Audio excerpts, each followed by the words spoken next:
बहुत समय पहले की बात है। एक विशाल राज्य में एक प्रसिद्ध राजा का शासन था।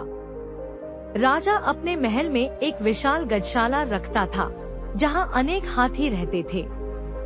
इन हाथियों का विशेष ध्यान रखा जाता था क्योंकि वे राजा की सवारी और युद्धों में सहयोग देते थे। महल के गजशाला में एक विशेष हाथी था, जिसे राजा बहुत प्यार करता था। वह न केवल बलशाली था, बल्कि बहुत ही समझदार और दयालु भी था। एक दिन उसी राज्य में एक नन्हा भूखा कुत्ता रास्ता भटककर हाथियों के गजशाला में आ गया। वह बहुत कमजोर और थका हुआ था। जब उसने देखा कि हाथियों के सामने बड़े बड़े पात्रों में स्वादिष्ट भोजन रखा हुआ है, तो उसकी भूख और भी बढ़ गई। धीरे धीरे वह गजशाला के अंदर गया और चुपचाप हाथियों के खाने में से थोड़ा थोड़ा खाने लगा। हाथी ने कुत्ते को देखा लेकिन कुछ नहीं कहा।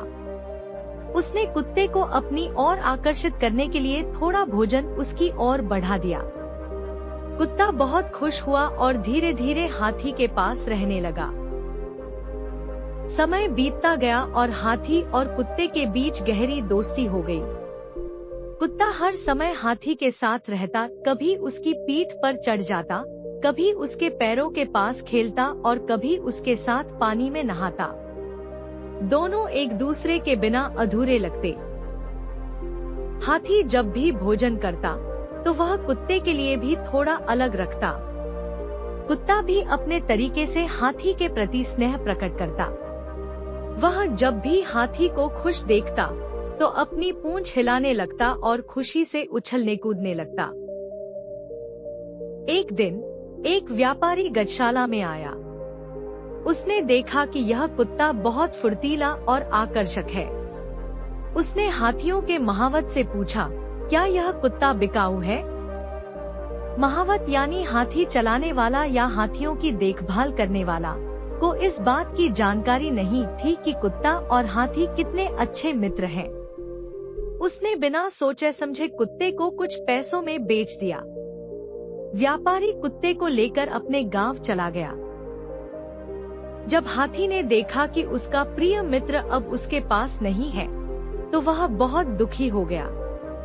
उसने खाना पीना छोड़ दिया और उदास रहने लगा।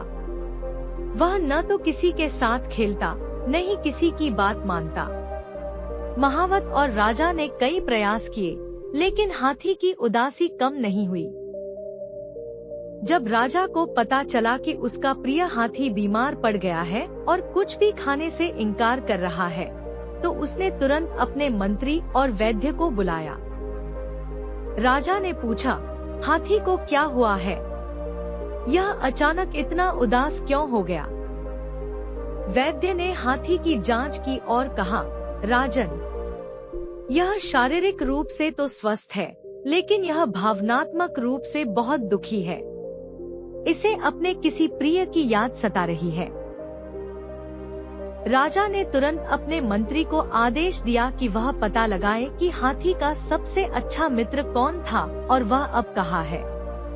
मंत्री ने महावत और गजशाला के अन्य कर्मचारियों से पूछताछ की, तो पता चला कि हाथी का सबसे प्रिय मित्र एक कुत्ता था, जिसे कुछ समय पहले एक व्यापारी खरीद कर ले गया था।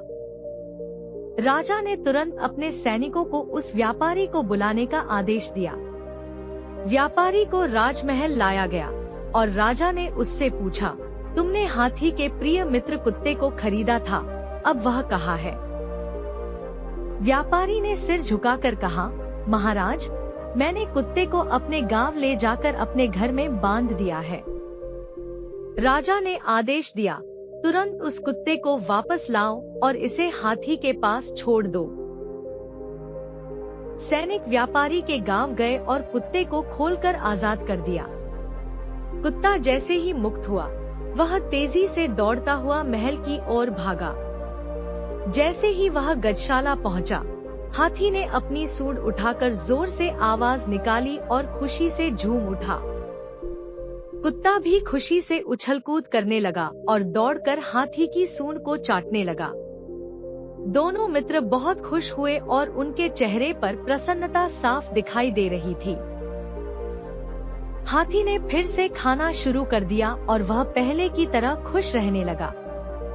राजा ने यह देखकर कहा, यह सच है कि सच्ची मित्रता दौलत से नहीं खरीदी जा सकती। यह तो दिल से दिल का बंधन होता है। यह कहानी हमें सिखाती है कि सच्ची मित्रता जाति, रूप या आकार नहीं देखती। दोस्ती केवल दिल से की जाती है। यदि कोई सच्चा मित्र हमारे जीवन में होता है तो हमें उसकी कदर करनी चाहिए और उसे कभी अकेला नहीं छोड़ना चाहिए। धन्यवाद।